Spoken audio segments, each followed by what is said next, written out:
საყდრისის საბადოს ტერიტორიიდან ამოღებულ არტეფაქტებს დაცულ სივრცეში გადაიტანენ. ამის შესახებ დღეს კულტურის მინისტრმა განაცხადა. მისი განმარტებით დაცულ სივრცეში არტეფაქტებს გაწმენდნენ და დაახარისხებენ, რაშიც სამეცნიერო წრეების წარმომადგენლები ჩაერთვებიან. პრემიერ-მინისტრის შეფასებით კი არტეფაქტები არ უნდა განადგურდეს, თუმცა დასაფიქრებელია იმ კომპანიაში დასაქმებულთა ბედი, რომელიც საბადოზე სამუშაოებს აწარმოებს. ფინანსთა მინისტრის ინფორმაციით 2 წლის განმავლობაში კომპანიამ მხოლოდ ხელფასის სახით 76 მილიონი ლარი გასცა. წელს კი მხოლოდ 400,000 ლარია გაცემული. ჩვენ ვეცდებით ყველანაირად, რომ მაქსიმალურად ის ფრაგმენტები, რომელიც მნიშვნელოვანი არის სამეცნიერო კვლევის გასაგრძელებლად, ობიექტიდან წამოვიღოთ.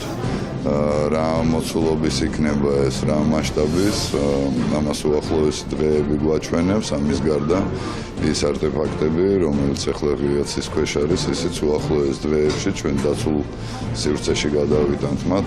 ის რომ ამ კომპანიაში დასაქმებულია 300 ოჯახი, ეს არის ჩემთვის ძალიან მნიშვნელოვანი.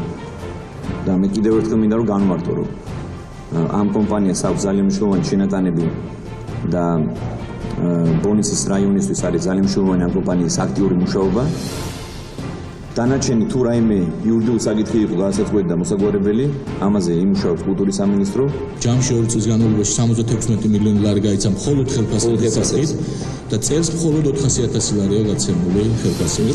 გაჩერებულია საწარმო. დიახ. ძალიან მძიმე. ამავე დროს ბონისის რაიონის ბიუჯეტის შემოსავლების ფორმირება რეალურად მხოლოდ ამ ერთ საწარმოზეა.